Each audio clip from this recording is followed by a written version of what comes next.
मैं असद याकूब। आप जो है दोस्तों आपका और हमारा अपने रक्षी यूट्यूब चैनल का सब चलते दोस्तों video title Bangladesh BSF on high alert NSA meet Sheikh Hasina बात। मेरे साहब की वीडियो दोस्तों जो है मुद्दा बड़ा आजकल गंभीर हुआ है। BSF हाई अलर्ट पर क्यों है, क्या वजूहत है, देखते पहले वीडियो। डोवाल साहब को यह सब पता था, यह मैं मान नहीं सकता। ऐसा मुझे कल लगता था। तुम्हारा जो देश है उसके दो टुकड़े कर दिए, उसका बुत टूटे न टूटे उससे क्या फर्क पड़ता है। 1971 में शेख मुजीबुर रहमान ने डिक्लेयर करा कि ईस्ट पाकिस्तान अब बांग्लादेश बन चुका है। तुम क्या बच्चों वाली बात कर रहे हो। पाकिस्तानियों के गालों पे चप्पल नहीं पड़ते, या अपनी औकात पे नहीं आते। यही कलमा वाला ड्रामा ये लोग कर रहे थे। हमारे जो इस्लामिक भाई हैं, साढ़े ते मुसलमान भरा हैं, इनके भरा ये घुस गए काबुल में। इनके भरा ने मार मार के सुअर बना दिया इनका। ये मेरे वर्ड्स नहीं है, ये शेख हसीना के वर्ड्स हैं कि हमें यहां पे ईसाई देश बनाना है, आप हमारे पाले में आ जाओ। शेख हसीना ने मना कर दिया, सारा मैटर तबाह हो। पाकिस्तान में बड़ी एक हैप्पीनेस, एक बड़ा खुशी का माहौल है पाकिस्तान में ये कह रहे हैं कि साहब ये तो बहुत ही शानदार बात हो गई और बड़ा मजा हो गया, और ओए होए होए होए क्या चीज है यार। जिस बंदे ने पाकिस्तान के हिस्से करे थे उसका बुत तोड़ दिया, तो पाकिस्तानी खुशी मना रहे हैं। बेवकूफ हैं।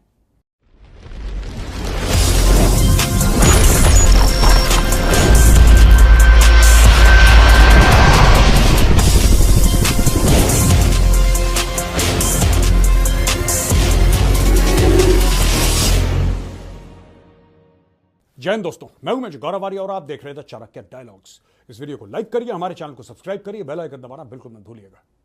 दोस्तों बड़ी विचित्र बात है, ये बड़ी अजीब सी बात है जो बांग्लादेश में हुआ। आज मैं आपको 4-5 पॉइंट बताता हूं कि अजीब सी बात क्यों है।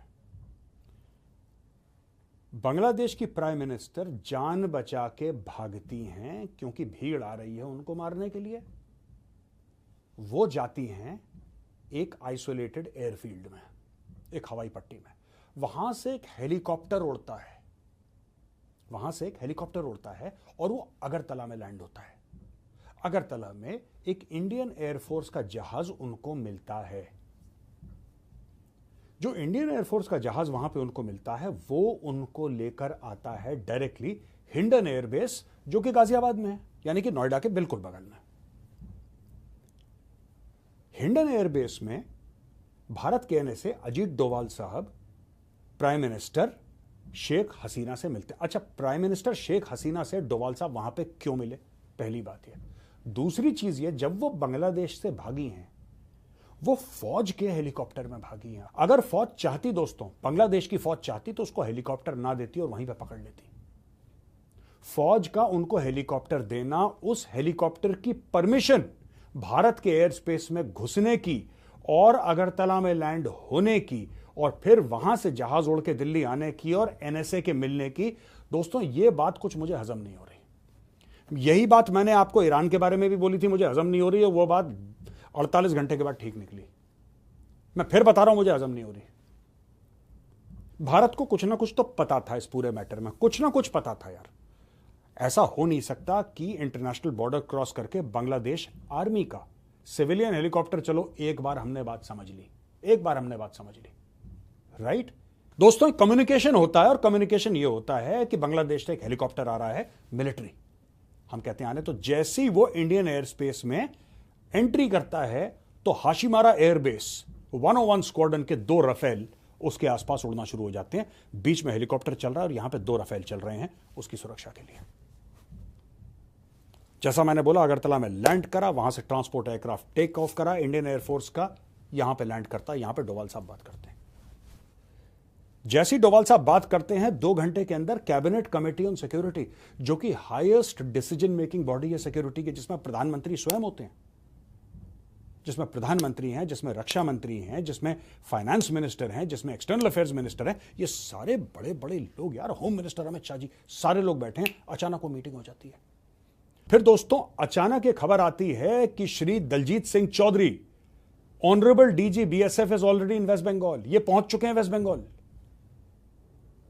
खबर आती है ये नहीं कि वो जा रहे हैं, खबर ये आती है कि DG BSF is already in West Bengal. इतनी तेज ये काम कैसे हुआ यार? क्या भारत को यह पता था कि वहां पे तख्ता पलट होने वाला है? मैं यही सोच रहा था कि नहीं यार, ऐसा भारत को कैसे पता? अगर पता होता तो भारत कुछ करने की कम से कम कोशिश करता, सफल ना भी होता, कामयाब ना भी होता, कुछ कोशिश तो करता भारत। नहीं, ऐसा नहीं हो सकता कि इंडिया को, डोवाल साहब को ये सब पता था, ये मैं मान नहीं सकता, ऐसा मुझे कल लगता था। फिर खबर आई कि नहीं, Pranay Verma high commissioner, India का हाई कमिश्नर बांग्लादेश में जो ढाका में बैठते हैं, प्रणय वर्मा, वो चुपचाप मिले थे शेख हसीना से। भाई साहब, ये मामला बड़ा पेचीदा है। ये मामला वो नहीं है जो आप और हम समझ रहे हैं। ये मामला है कुछ और मैं जानबूझ के कोई कॉन्स्पिरेसी थ्योरी यहां पे नहीं डालना चाहता आपको ये बता के कि नहीं कुछ और एक साजिश है। लेकिन हां, ये भी बात है, जो प्रधानमंत्री हैं दोस्तों, वो मिले लेफ्टिनेंट जनरल जॉनसन मैथ्यू से। लेफ्टिनेंट जनरल जॉनसन मैथ्यू कौन है? Lieutenant general Johnson Matthew is integrated defence staff के चीफ। उनसे मिले। वो chief of army staff general Dwivedi से मिले, और इसके अलावा वो मिले रॉ के चीफ से और इंटेलिजेंस ब्यूरो के चीफ से। और ये सारी की सारी चीजें हो रही हैं। वहां पे पता लग रहा है कि BSF is on high alert. और जब मैं पता लगा रहा हूं अपने सूत्रों से, तो पता लगा कि आर्मी भी अलर्ट पे है, नेवी भी अलर्ट पे है, एयरफोर्स भी अलर्ट पे है। सबको बता दिया कि तुम सीधे हो जाओ, बिल्कुल अभी कुछ होने वाला है। कमर टाइट, नजरें सीधी, कुछ होने वाला है। अब दोस्तों क्या होने वाला है, जरा इसके ऊपर आज डिस्कशन कर लेते हैं, क्योंकि ये जो मैटर है ना बांग्लादेश का, ये वो है ही नहीं जो हम सोच रहे हैं, हम समझ रहे हैं। अच्छा, पाकिस्तान से रिएक्शन आ रहे हैं कि बड़ा मजा आया यार, बड़ा मजा आया। जिस आदमी ने, यानी कि शेख मुजीबुर रहमान ने, जिस आदमी ने पाकिस्तान के 2 टुकड़े करे, उस आदमी का स्टैचू, उस आदमी की मूर्ति, उस आदमी का बुत बांग्लादेशियों ने खुद तोड़ दिया। पाकिस्तानी खुश हो गए। हल्के लोग हैं दोस्तों, हल्की कौम है, सी कैटेगरी की बी ग्रेड कौम है। अरे उसके स्टैचू का, उसके बुत का टूटने से तुम्हें क्या फायदा? उसने तुम्हारा मुल्क तोड़ दिया बेवकूफों। तुम्हारा जो देश है उसके 2 टुकड़े कर दिए, उसका बुत टूटे ना टूटे उससे क्या फर्क पड़ता है? उसकी फौज तो पहले उसको धोखा दे चुकी है।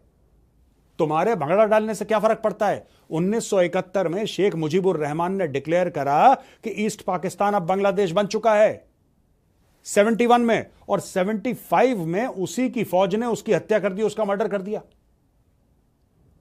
1975 यानी कि आजादी के 4 साल के बाद उसी की फौज ने उसी का कत्ल कर दिया। यार तुम क्या बच्चों वाली बात कर रहे हो पाकिस्तानी, और बड़े ट्विटर पे जाकर बड़ा शेर बन रहे हैं कि ये हो गया और ऐसा हो गया और हमारा उनके साथ रिश्ता है कलमा वाला।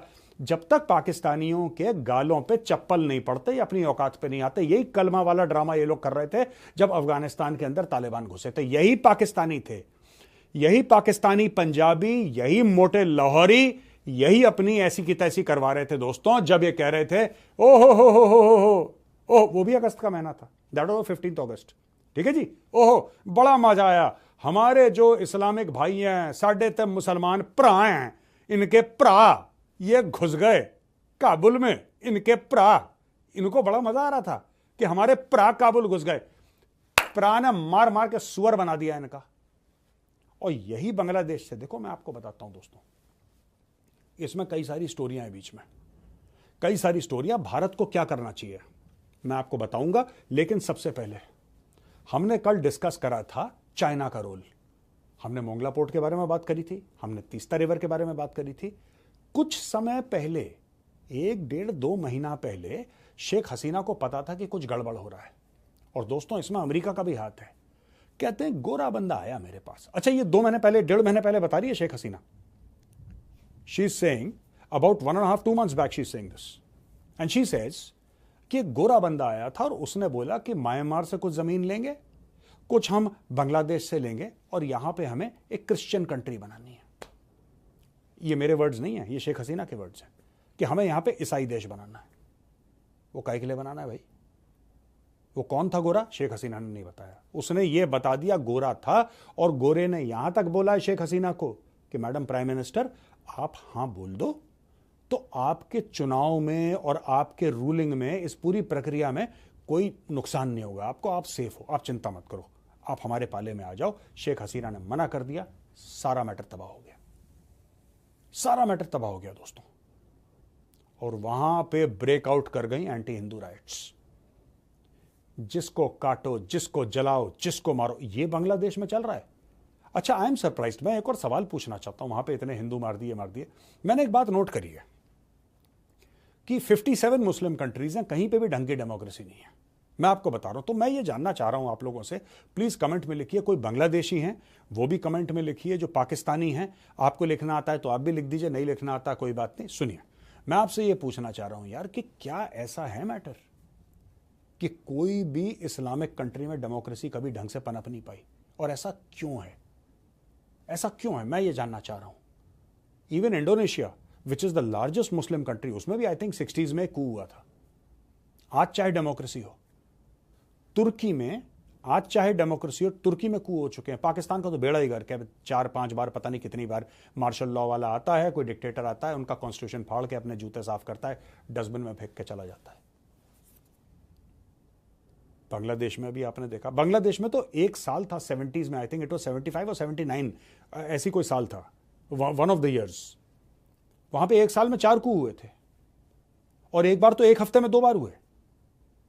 ये मैंने कल कवर करा था। तो मैं ये कहना चाह रहा हूं कि वहां पे हो क्या रहा है दोस्तों। ये जो सारी बातें मैंने आपको समझाई हैं कि एनएसए साहब से मीटिंग हुई, फिर chief of army staff, raw के चीफ, आईबी के चीफ, ये अपने लेफ्टिनेंट जनरल जॉनसन वहां पे थे, और ये डीजी बीएसएफ का वहां पे जाना। ये भारत ऐसे एक्शन क्यों ले रहा है? भारत दोस्तों इसलिए एक्शन ले रहा है क्योंकि भारत को फिर वही 1971 का डर है। और डर क्या है 1971 का भारत को? भारत को 1971 का ये डर है कि वहां से फिर रेफ्यूजी भारत के अंदर आएंगे, और ये भारत के लिए बड़ी प्रॉब्लम है, क्योंकि बांग्लादेशी वैसे भी आते हैं, इनको आप रोक नहीं सकते। कभी पानी के अंदर से आएंगे, कभी ये जमीन के अंदर से निकल के आते हैं, कभी छलांग मार के आते हैं। कहीं ना कहीं से ये लोग रास्ता निकाल लेते हैं भारत के अंदर घुसने का दोस्तों, और ये फिर से आएंगे। और जिस दिन बांग्लादेशी आ गए भाई साहब, 2-4 करोड़ खड़े हो गए, आप क्या कर लोगे बताओ? बीएसएफ रोक लेगी उनको, भारतीय सेना रोक लेगी, सामने तो बच्चे खड़े कर देंगे, औरतों को खड़ा कर देंगे। मैं आपको बात बताऊं दोस्तों, अगर भारत के बॉर्डर पे जहां पे अभी बीएसएफ खड़ी है और आर्मी को भी आपने बोल दिया कि आप भी तैयार हो जाओ, माना कि वहां पे फौजी खड़ा है बॉर्डर पे, और सामने से भीड़ आ जाती है, वो फौजी क्या करेगा दोस्तों? मैं भारतीय सेना का जो फौजी है, राइट, अभी तो वहां पे बीएसएफ खड़ी है, लेकिन आर्मी को भी आपने बोल दिया कि आप तैयार हो जाओ। वहां पे अगर फौजी खड़ा है, मैं फौजी की मानसिकता से भली भांति परिचित हूं। अगर वो वहां पे फौजी अकेला खड़ा है और 1000 की भीड़ आ गई, वो भिड़ जाएगा, चाहे उसकी जान चली जाए।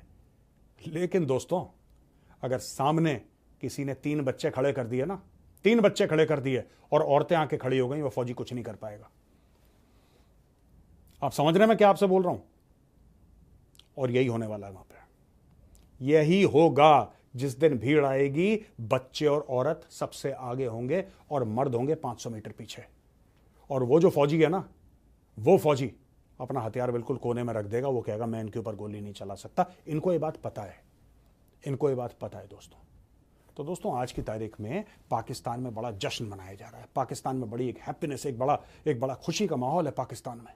पाकिस्तान में ये कह रहे हैं कि साहब ये तो बहुत ही शानदार बात हो गई और बड़ा मजा हो गया, और ओए होए होए होए क्या चीज है यार, जिस बंदे ने पाकिस्तान के हिस्से करे थे उसका बुत तोड़ दिया। तो पाकिस्तानी खुशी मना रहे हैं। बेवकूफ हैं, बेवकूफ हैं, जाहिल कौम है, पता ही नहीं क्या हो रहा है। ठीक है, अभी तो गेम शुरू हुआ है यार, अभी तो गेम शुरू हुआ है। हमने क्या करा था? जो हमने अफगानिस्तान में करा था वही काम हमने अब बांग्लादेश में करना है। वो क्या काम है जो तुम लोग घुमा रहे हो ना अपनी बात कि वहां पे रॉ वाले पकड़ेगा? वो छोड़ो ना, रॉ पाकिस्तानियों छोड़ो। अभी बांग्लादेशियों का जख्म है, उस जख्म के ऊपर हरे हरे डॉलर का एक मरहम लगाया जाएगा। हरा डॉलर जो होता है ना, उसका मरहम लगाया जाएगा, और हरे डॉलर की मरहम से सब ठीक हो जाता है दुनिया में। हम तुम्हें दे दें, तुम हमारे बूट पॉलिश कर लो। कल शहबाज शरीफ आके दिल्ली में मेजर गौरव आर्या की चाकरी करे, अगर मैं शहबाज शरीफ को बोलूं कि ले इतने डॉलर, ठीक है। बांग्लादेशियों का थोड़ा सा अलग मामला है। They are whatever differences of opinion I might have with the Bangladeshis, right, they are far far better than Pakistanis. अभी डॉलर का मरहम लगेगा, अभी पूरी बातचीत होगी, मैटर सेटल हो जाएगा। अफगानिस्तान का हो गया ना, ये भी सेटल हो जाएगा। अफगानिस्तान के साथ तो हमारा बॉर्डर ही नहीं है भाई, we don't have any border with Afghanistan yet. Settle हो गया ना मामला। तुम्हें गालियां दे रहे हैं, तुम्हारे ऊपर बम बरसा रहे हैं, हमें कह रहे हैं कि हबीबी ये तो हिंदी है, अल हिंदी, ये तो दोस्त आई हमारी, खुशियां मनाओ, दावतें रखो, हमारे दोस्त आई। ये हमें ऐसे ग्रीट करते हैं, हमें कहते तुम्हें कहते पाकिस्तानी आया टट टट टट, ये तुम्हारे साथ हो रहा है। यही चीज़ जो अफगानिस्तान में हुई थी, यही चीज़ अब बांग्लादेश में होगी। तुम देख लेना, एंड में जीतेगा इंडिया। जो तुम खुशियां मना रहे हो ये तुम्हारी लाहौरियों की आदत है, तुम मना लो खुशियां। दोस्तों अब लेते हैं सवाल और जवाब। ये सवाल है प्रफुल्ल गमारे का। ये कह रहे हैं साहब, many experts in India believe that the current situation in Bangladesh shows the radical extremist will take over the country, considering future aggressions against India is the right time to expand chicken neck Siliguri. बिल्कुल यार, बिल्कुल कर दो एक बार। मैं बता रहा हूं आपको, हम लोग बहुत सोचते हैं धीरे धीरे धीरे धीरे, वो इंडियन माइंडसेट है, धीरे धीरे। बिल्कुल सिलीगुड़ी कॉरिडोर, चिकन विकन नेक बढ़ाओ, कुछ नहीं करेंगे, कुछ नहीं करेगा कोई, कुछ नहीं करेगा कोई, कुछ कर ही नहीं सकता। बढ़ा दो एक बार, कर दो एक बार, बाद में देख लेंगे, है ना, सब हो जाता है यार। वीर भोगे वसुंधरा, राजपुताना राइफल्स का मोटो है ये, वीर भोगे वसुंधरा। कर दो एक बार। Jaideep Singh, Sheikh Hasina fled from Bangladesh as we have now relations worsening with China and finally she has resigned. Now India's land border is surrounded by Chinese puppet government from all sides. Recently Pakistan Air Force started training in China with stealth fighter jets, so 0.5 front in India can activate anytime with war coming, and how can we fight and win this war? Jaideep Singh, ये तो मैं बहुत time से कह रहा हूँ कि China के साथ लड़ाई होगी आपकी, आज नहीं तो कल, नहीं तो 5 साल, नहीं तो 10 साल में आपका और चीन का टकराव होगा, ये लिख के रखो। इसीलिए बहुत ज़रूरी है, इसीलिए बहुत ज़रूरी है कि जो 1.9 पे हम लोग अटके हुए हैं ना जीडीपी के, बजट, मेक इट 3.5। मैं बता रहा हूं आपको, 3.5 का बजट आप रखिए, और अगर बहुत ज़्यादा आपको लग रहा है कि नहीं बिल्कुल तवज्जो देनी ही देनी है आपको फौज को, तो 4% भी करो, कोई दिक्कत नहीं है। आपको करना पड़ेगा, आप टाल दो इसको, कोई बात नहीं, आप टाल सकते हो तो टाल दो, लेकिन इससे होने जाने वाला कुछ नहीं है, नुकसान देश का ही है। इसीलिए ये लड़ाई होगी। बात सिर्फ ये नहीं है कि अब बांग्लादेश से भी सराउंडेड है, इससे भी सराउंडेड है, बात यह है कि आपकी लड़ाई होगी, और आपकी लड़ाई। तो ये दोस्तों वीडियो होगी खत्म। पाकिस्तानी, मैं पहले पाकिस्तान और इंडिया के मामला पर बात करूँ। पाकिस्तानी आज के बड़े भंगड़े डाल रहे हैं, ये सेम वही सूरत हाल बन गई जब अफगानिस्तान से गई इतना हमारे साथ, पाकिस्तान बड़े जश्न मनाए भाई, अब हमारा राइट हैंड आ गया। आज वो भी मुसलमान, असली भी मुसलमान, तुसी भी मुसलमान, दसी भी मुसलमान। तो हुआ क्या, हुआ ये कि वो अफगानियों ने वो फिर काम किए जो इंडिया में नहीं कर सकता, वो स्टेटमेंट्स दी जो इंडिया में नहीं देता। वो जो हम जिसको अपना राइट हैंड मानते थे अफगानिस्तान को, तो हमारी उम्मीदों पर पानी फिर गया, और वो प्रो पाकिस्तान होने की बजाय वो प्रो इंडिया, बल्कि मैं कहता हूँ एंटी पाकिस्तान तालिबान निकले।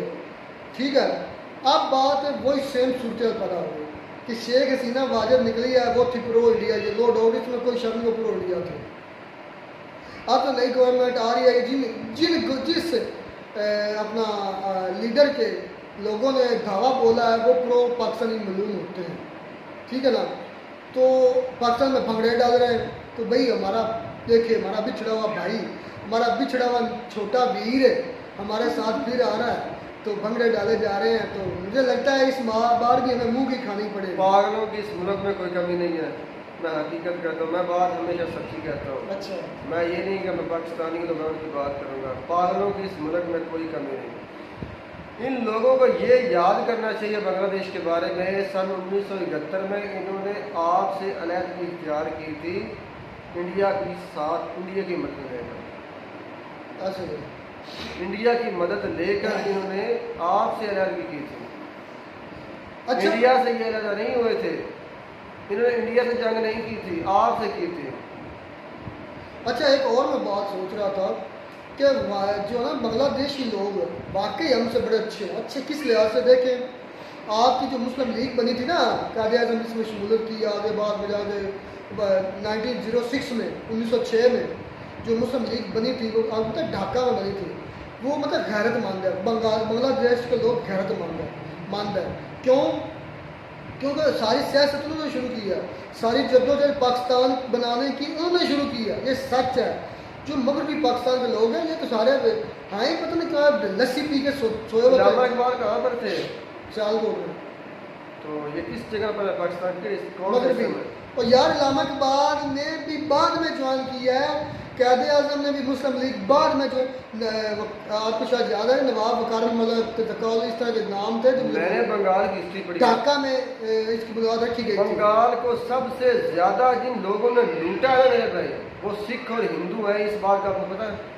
सबूत सबसे ज्यादा जो बंगाल को नुकसान पहुंचाया वो सिखों ने पहुंचाया। इसका दो सबूत दो।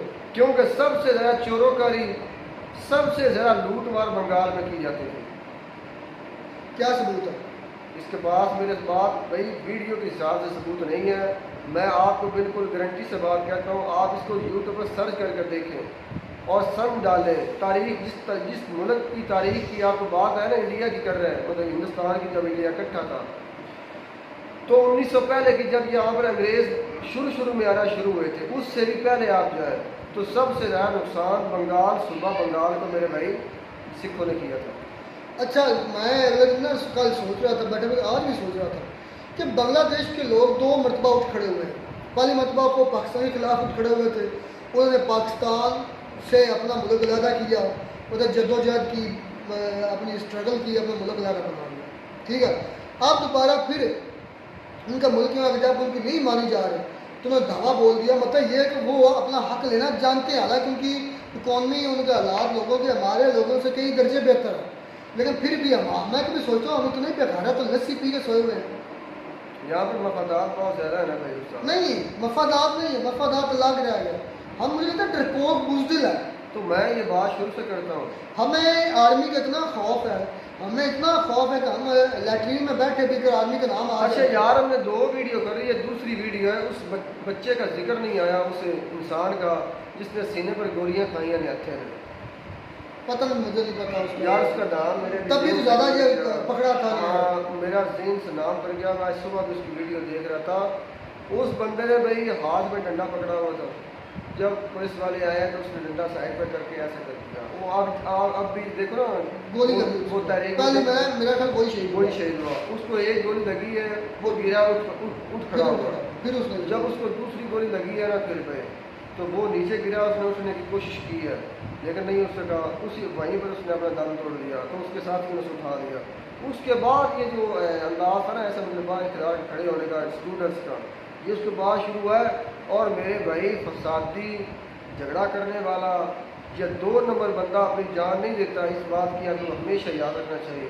निहत्था कभी अपनी जान देने के लिए वो सामने नहीं आएगा, वो हमेशा मुहब्बत वतन इंसान जो होता है वो निहत्था आता है। अच्छा, मेरे साथ बात करते हैं अजीत डोल की और अपने उनको जो सिक्योरिटी की सीना वाजिद को उतारा इंडिया में। मतलब उनका शक है कि इंडिया को सब पता था। वो कहते अगर इंडिया को सब पता था तो इंडिया ने कोशिश क्यों नहीं की, चाहे नाकाम हो जाते।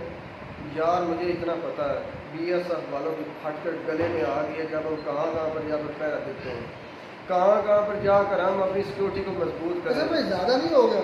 ज़्यादा इसलिए होगा मेरे भाई कि जैसे पाकिस्तान और बांग्लादेश के सेंटर में था ना इंडिया, ऐसे बांग्लादेश इंडिया के दोनों हिस्सों के सेंटर में है मेरे भाई। अगर यहाँ पर अमेरिका की बेस बनती है या चाइना की बनती है तो ये इंडिया को सबसे ज़्यादा नुकसान देने के लिए बेहतरीन इलाका है, पाकिस्तान से भी ज़्यादा बेहतरीन इलाका है। BSF भी अलर्ट हो गई है। चलें, बात यह है कि मैं तो इस चीज़ की मुझे चिंता है कि जो पाकिस्तानी आज भंगड़े डाल रहे हैं तो प्रो पाकिस्तान जरूरत नहीं है उनको, मुझे लगता है थोड़ी सी अकल के नाखुन लेने चाहिए कि देखें ये वही बांग्लादेश है जिन्होंने हमसे अलग किया अपना मुल्क। और शेख मुजीबर रहमान की बात करो तो मैं उसको जो उसका पुतला गिराया गया ना, उसके लिए मैं बिल्कुल से सही कहूँगा। क्यों? उसको इसलिए सही कहूँगा कि अगर वो इंसान सच्चा होता, अपना वादा पूरा करता, तो बांग्लादेशी अवाम को वो 6 निकात पर मुकम्मल अमल करवाता, तो उसकी पहले दिन से नहीं मानेंगे। चले, और ये बात जो आप इंडियन पाकिस्तान के लिए करते हैं ना, क़ायद आज़म ने कुछ खास इम्पोर्टेंट लोगों के लिए जब मुल्क आया किया था, ये बात मुझे शेख मुजीबुर रहमान की लगती है कि इंडिया के कुछ VVIPs और बांग्लादेश के VIPs के लिए मुल्क अदा किया गया था। नहीं ऐसी बात नहीं है सर भाई, पाकिस्तान में तो जिगरी जागीरदाराना निज़ाम है, आप भी तो जानते यहाँ पर क्या नहीं है बांग्लादेश में? हैं। मुझे नहीं पता, पता है कि नहीं है। चलो सर्च कर पाकिस्तान में जागीरदाराना निज़ाम अभी भी चलता है, अभी भी जागीरदार हैं। इंडिया में जो जगीरें थी वो बांट दी गई थी लोगों को, जागीरदाराना निज़ाम ख़त्म कर दिया ये भी कबायली पाकिस्तान में नहीं किया है। गया। पंजाब में कहाँ पर है मुझे बताओ? पंजाब में भी है सर भाई, अभी भी है। और नहीं है। जाओ जेलम में, इधर ही साइड पर जाओ, जो बुलनी फक्कर जाओ, लिया जाओ, अभी उधर जागीरदाराना निज़ाम है। मैं पंजाब की बात कर रहा वो बक्कर पंजाब में है भाई, हूँ। मुझे पता है वहाँ पर कुछ भी नहीं है मेरे भाई। बक्कर जाओ, उसके बाद वो भावल नगर जाओ, बहुत जागीरदाराना निज़ाम अभी भी चल रहा है भाई, ठीक है ना। तो ये बात मैं एक्सेप्ट करता हूँ कि पाकिस्तान बनाया गया था जागीरदारों के लिए, ना कि ला इलाहा इल्लल्लाह के लिए। ये ला इलाहा इल्लल्लाह के लिए नहीं बनाया गया था। तो लाशों पर जो ट्रेनों पर लाशें आई थी वो जगीर बरामदारों की आई थी, उसमें तो सब शामिल थे। यार जगीर उसमें उधर से आने वाले रईस भी शामिल थे, उसमें उधर से आने वाले आम इंसान भी शामिल थे, उसमें खुद जैसे और मुझ जैसे। चले खैर मिलते हैं वीडियो में नाडक साथ।